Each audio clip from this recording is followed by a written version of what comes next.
$79.16. That was the price of an American empire on May 3rd, 2011.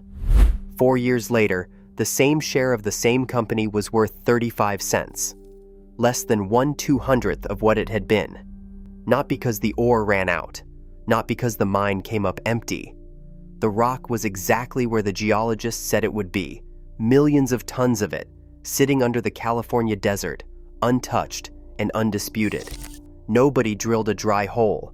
Nobody falsified a core sample. The company simply lost the ability to sell what it owned. Picture this. Mountain Pass was supposed to be America's answer to China. The only rare earth mine on the continent, reopened in the Mojave Desert after nearly a decade of silence, in a country that had quietly surrendered an entire industry and only just noticed. Investors poured in billions. Washington called it a matter of national security. Congress held hearings. A stretch of empty highway between Barstow and the Nevada line started hiring again. Then Beijing made a single administrative decision, and it was the opposite of the one everybody feared. The mine is open again today. Some of what comes out of it is still sent to China before it can be turned into anything useful. But here's what nobody fully explains. How does a $6 billion company die without a single thing going wrong underground? Was it just bad business? Or did one country already know exactly how this would end and simply wait? The story starts in September 2010, in the water between China and Japan.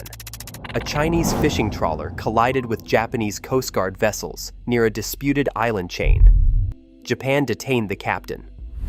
Within days, shipments of Chinese rare earth elements to Japanese manufacturers stopped moving. Most people had never heard the phrase. Rare earths are 17 metallic elements: neodymium, dysprosium, cerium, and the rest, and despite the name, they are not especially rare in the ground. What is rare is separating them, because they are chemically almost identical and occur mixed together in the same rock. They are also, quietly, in everything. The magnets in electric motors and wind turbines, the guidance systems in precision munitions, hard drives, MRI machines, the vibration motor in a phone. And at that moment, China controlled somewhere north of 90% of the world's production. That is usually reported as a market share. It was not. Only about 30% of the world's rare earth deposits sit inside China. The 90% was not geology. It was industry. One country had spent 30 years assembling the entire chain: the mines, the chemistry, the metal, the magnets. Which meant one country could set the world price of all of it, not by trading, by deciding. In the autumn of 2010, it decided. Some rare earth oxides rose several 100% inside a year. A few rose more than tenfold. Almost overnight, a mothballed pit in the Mojave Desert became the most strategically important hole in the United States. Mountain Pass had a history. From the 1960s into the 1990s, it supplied most of the world's rare earths until cheaper Chinese production and a series of wastewater pipeline spills shut it down. By 2002, it was dark. Molycorp took it public in July 2010, and the debut was not triumphant. The company had hoped for $15 to $17 per share.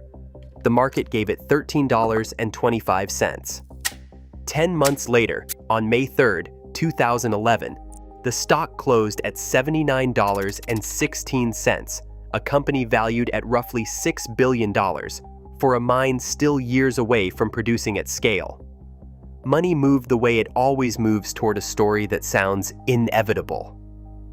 The company launched Project Phoenix, a ground-up rebuild of the mine and its chemical plant. The budget started under $800 million and climbed past $1.5 billion. In 2012, it spent roughly $1.33 billion more on Neo-Material Technologies, a processing company, an attempt to buy the part of the industry it did not have. In Washington, the rush had a different currency. Lawmakers introduced rare earth independence bills. the Pentagon commissioned supply chain reviews. Molycorp's chief executive testified before Congress. The mine stopped being a business and became a policy.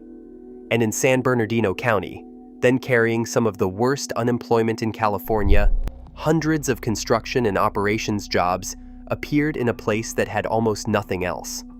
Retail investors piled in behind them. Message boards filled with people who had never owned a mining stock and now owned this one because it was not really a mining stock. It was a bet that America was about to take something back. It was an entire industrial strategy priced into a single ticker symbol, a company staking everything on a number set, deliberately, in another country. Nobody at Mountain Pass controlled that number. Nobody in Washington did either.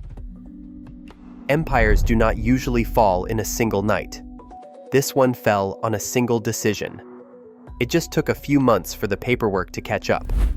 The decision was made in Beijing at the very end of December 2014, and it took effect in January 2015. It was the exact opposite of the thing everyone had spent 4 years fearing. China lifted the export quotas. The fortune had been built by a decision. It ended the same way, by the same hand, in the other direction. Be clear about what that did and did not kill. The share price was already gone. The day before, on December 30th, 2014, the New York Stock Exchange had notified Molycorp that its stock no longer met the minimum listing standard, an average closing price above $1. $79 had become less than $1. Within weeks, it would trade under 40 cents. So the quota removal did not destroy the share price. That had spent 3 years bleeding out as the spike prices of 2011 drained away. What January 2015 destroyed was the last argument for the company existing at all. Because Molycorp's entire reason for being rested on one condition, that Chinese rare earths were artificially restricted and therefore artificially expensive. The quota was not an obstacle to Molycorp's business. The quota was Molycorp's business. The pressure had been building. In March 2014, the World Trade Organization ruled that China's export restrictions broke international trade rules. China lost its appeal and agreed that August to comply. The West had spent years demanding exactly this outcome. It got it. And when the restriction came off, Chinese material flowed freely into a market that was already drowning, oversupplied in part by Mountain Pass itself. No tariff was imposed. No sanction was announced. No American competitor was named or targeted. Beijing simply stopped holding something back, and the only rare earth producer in the United States had 6 months to live. In May 2015, China removed its export tariffs as well. The last piece of the wall that had made Mountain Pass viable came down 6 weeks before the end. On June 25, 2015, Molycorp filed for Chapter 11 bankruptcy protection, carrying roughly $1.7 billion in debt. The New York Stock Exchange suspended trading in the stock the same day. That August, the mine wound down to care and maintenance. The equity was canceled. In 2017, Mountain Pass was sold out of bankruptcy for about $20 million to a consortium that included Shanghai Resources, a Chinese company with state ownership behind it. By 2018, American mined concentrate from the Mojave was being shipped to China to be processed. It was not a bankruptcy, it was a transfer. To understand how a $6 billion company can die with a full ore body underneath it, stop looking at the balance sheet and look at the rock, and at the chain that turns rock into something worth buying. There were 3 failures, and none of them were geological. The first was that the price was never a market. The 1911 spike was not demand discovering scarcity. It was a policy, expressed as an export quota. A price created by a policy can be uncreated by a policy. Molycorp built a $1.5 billion industrial plant on a number that one ministry could revise on a Tuesday, and eventually did. The second was that Mountain Pass held the wrong rare earths. This is the part almost nobody explains. The 17 elements are not interchangeable and nowhere close to equally valuable.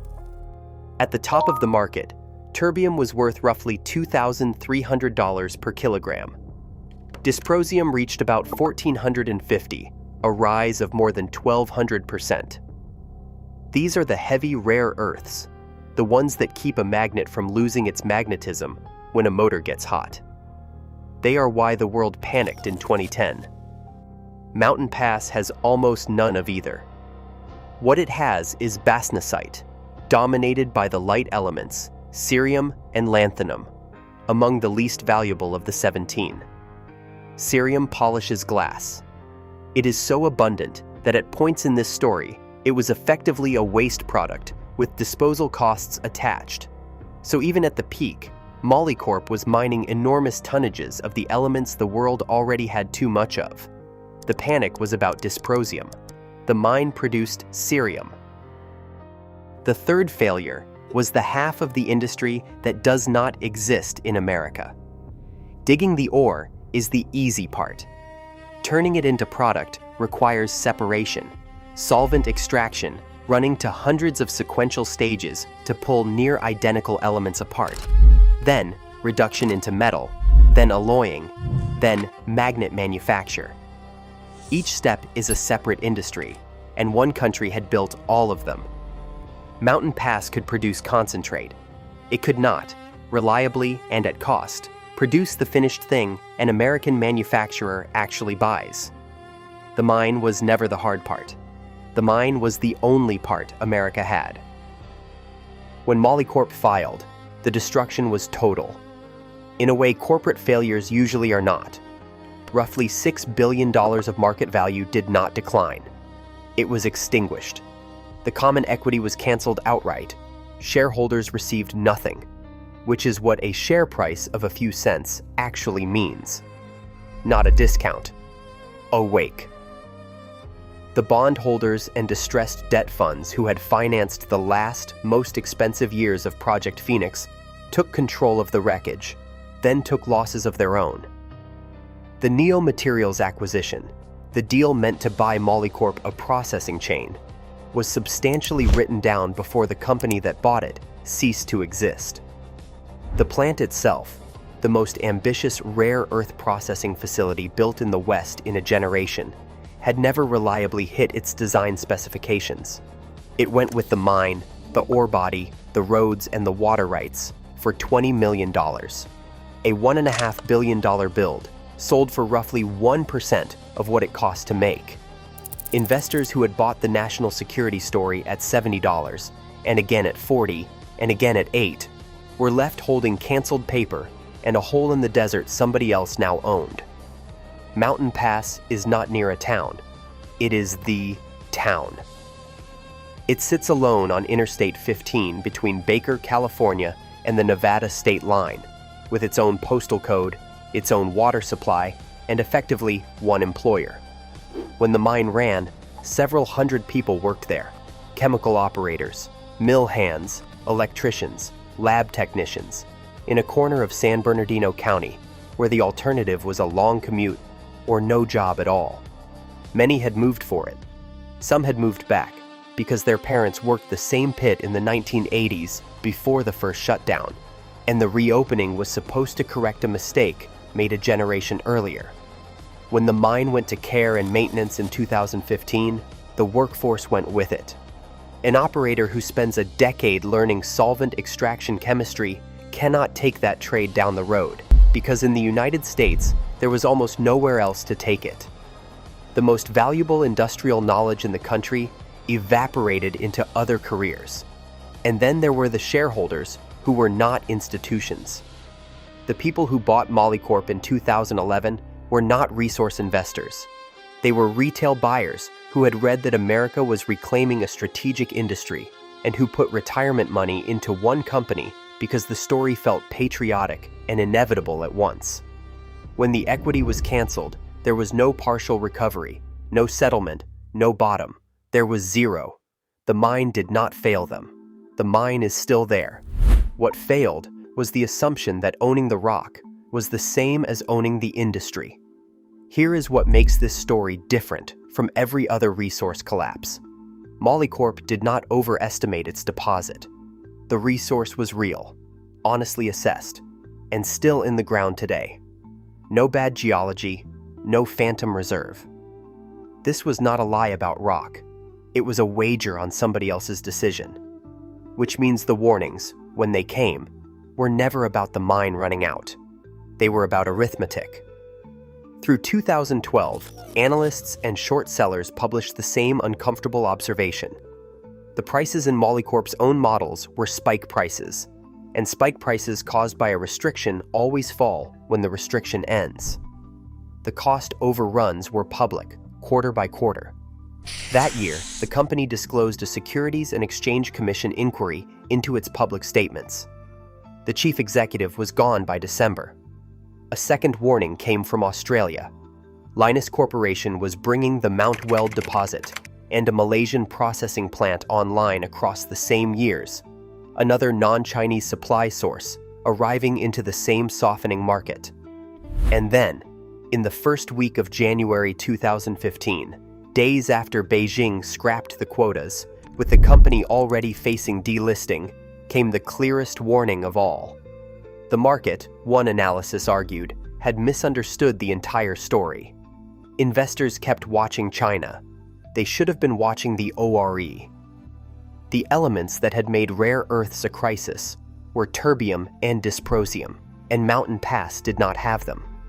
What it had was cerium and lanthanum. The company had been mining the wrong half of the periodic table since the day it reopened. That warning was about the rock, and about the rock it was correct. But look at what it actually describes. A company whose survival depended on which elements were scarce and what they cost.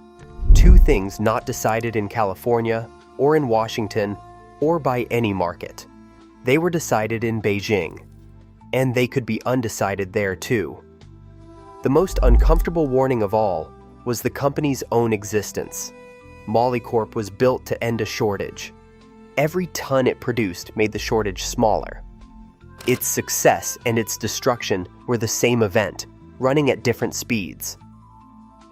The collapse was not a surprise. Everyone could see the subtraction. They just could not see the date, because the date was not theirs to set. So was this simply a badly run company that overbuilt into a falling market?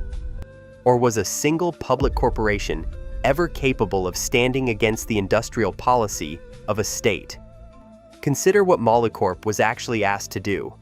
It was asked to compete against an integrated national supply chain, mining, separation, metal, alloy, magnets, assembled over 3 decades with state financing, state pricing, and no obligation to earn a quarterly return. And to do it with no floor price, no tariff, no guaranteed offtake, no stockpile purchase, and no protection of any kind. Washington wanted rare earth independence. It simply wanted it for free, delivered by a company on the New York Stock Exchange, on a timeline set by shareholders. Meanwhile, every actor had a reason not to slow down.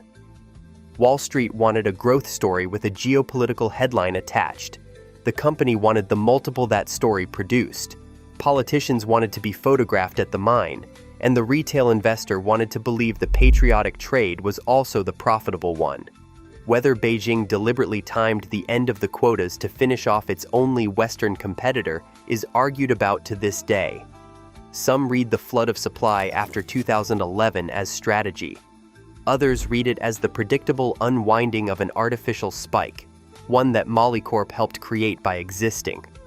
But the argument may be the least important part of the story. A country that controls a supply chain end-to-end does not need intent. It does not need a conspiracy, a sanction, or a single hostile act. It sets which elements are scarce and what they cost, and it can change both by memo. Everything downstream, every business plan, every valuation, every county budget is written in pencil. It only needs to keep operating normally and wait for the challenger's financing to run out. Not an attack, a capability. What America lost at Mountain Pass was not really a company, and it was not really $6 billion. It was a decade. The mine that was supposed to end dependence instead demonstrated, expensively and publicly, that dependence was never about ore at all. It was about everything that happens after the ore leaves the ground, and that had already been given away, quietly, over 30 years, while nobody was counting. The proof is still driving out of the Mojave, American rock, mined in California, sent across the Pacific to become useful somewhere else. Today, the same pit is running again under a new name, with a magnet plant under construction in Texas and Defense Department money behind it. A second attempt at the same problem, by people who watched the first one fail. Some fortunes are built on ore, others are built on somebody else's decision, and the switch is still in the same hands. Share your thoughts in the comments below. This is Geoscope.